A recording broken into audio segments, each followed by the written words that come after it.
যা বলবে আমার দেশের প্রধানমন্ত্রী এবং সরকার তাই বলবে। দেখেন, ভারত আমাদের এই দেশের স্বাধীনতা, সংস্কৃতি, রাজনীতি, শিক্ষানীতি তারা সব দখল করতে চায়।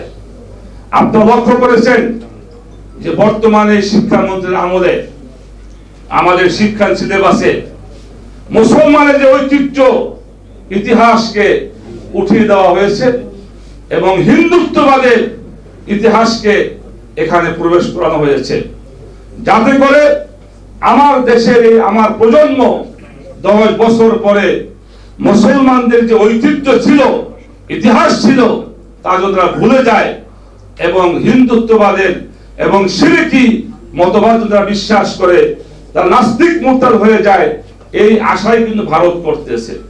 ভারত বুঝে শুনে আমাদের ভবিষ্যৎ প্রজন্মের উপরে তারা সওয়ার হয়েছে। আমি বলবো, এই সরকারের কাছে আমার এই দেশ নিরাপদ নয়, জনগণ নিরাপদ নয়, ছাত্র সমাজ নিরাপদ নয়, কেউ আমরা নিরাপদ নই।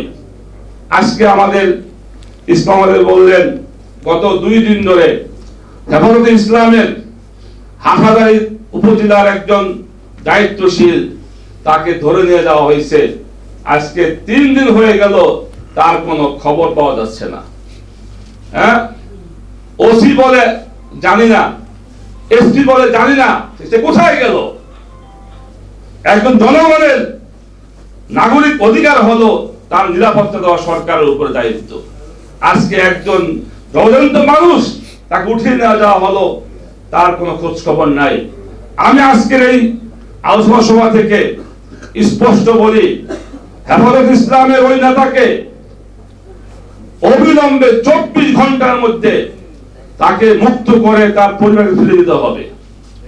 আর যদি তা না করা হয়, আমরা কিভাবে তাকে মুক্ত করতে হয় আমরা সেটাই পদক্ষেপ নেব। সর্বশেষ আমি সরকারকে বলবো, দেখেন, একটা মানুষ যখন গাছ বেয়ে বেয়ে আগায় উঠে যায়, যখন সে ওখান থেকে আছাড় খায়, পড়ে যায়, যত উপরে উঠবে তত ব্যথা বেশি পাবে না, কি বলেন?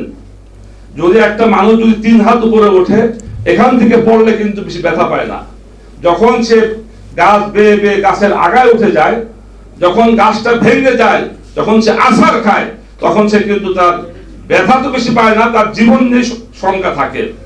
আজকে আমাদের সরকার জুলুম করতে করতে জনগণের উপরে আজকে তারা এরকম গাছ বেয়ে বেয়ে বেয়ে বেয়ে অনেক উপরে উঠে চলে গেছে। জনগণ যখন তাকে ধাক্কা মারবে, যখন সরকার আছাড় খাবে, সরকার ওখান থেকে আছাড় খেলে তার কোমর ভাঙবে না, পাও ভাঙবে না, তার জীবন নিয়ে শঙ্কা দেখা দিবে। অতএব জুলুম করে করে আপনি গাছের আগে উঠে গিয়েছেন, এখনো সময় আছে, আপনি গাছের আগা থেকে লাফ দিয়ে দেশের ক্ষমতা জনগণের হাতে দিয়ে আপনি সরে পড়েন। সর্বশেষ কথা হলো, আজকে যারা আমরা এখানে আছি, আমি প্রায় বলে থাকি যে এই সরকার দামি নির্বাচন করে একটি দামি সরকার গঠন করেছে, কিন্তু মনে রাখতে হবে, এই সরকার যদিও দামি, এর পিছনে ভারত আছে। অতএব এই সরকারের বিরুদ্ধে দামি আন্দোলন করে সরকারকে হটাবেন, এই আশা করা কিন্তু আমাদের জন্য ঠিক হবে না।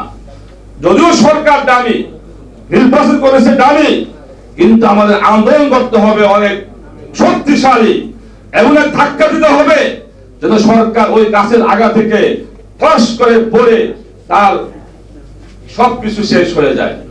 আজকে আমি সবাইকে অনুরোধ করব, আসুন এই আলোচনা সভা আমরা করবই, আমরা রাজপথে সকল ভেদাভেদ ভুলে গিয়ে আমরা ঐক্যবদ্ধ ভাবে, কে ইসলামী দল, কে ডান, কে বাম, এগুলো খেয়াল না করে আমরা এই জালেম সরকারকে পতনের জন্য আমরা রাজপথে আন্দোলন করার আহ্বান রেখে